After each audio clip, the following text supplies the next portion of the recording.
Тогда она какая девочка была молодая, значит, а мол, вы участвовали в...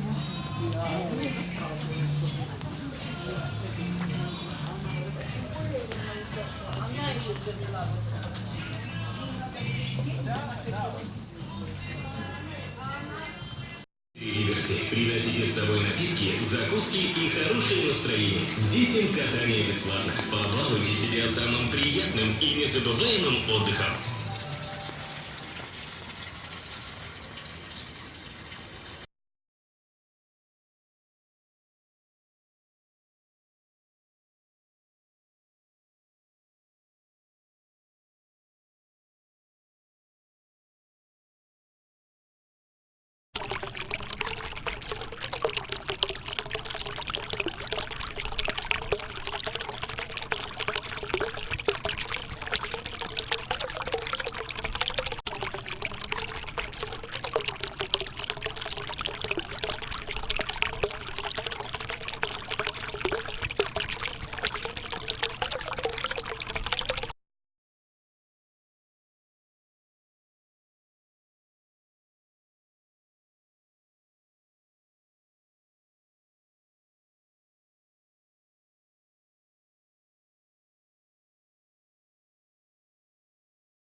Дорогие николаевцы и гости города, экипаж моторной яхты «Либерти» приглашает вас в увлекательное путешествие в акватории Южного Блуда. Свежий ветер, речная волна, потрясающие пейзажи и бесконечная свобода ждут вас на катере «Либерти». Приносите с собой напитки, закуски и хорошее настроение. Детям катание бесплатно. Побалуйте себя самым приятным и незабываемым отдыхом.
приглашайте вас.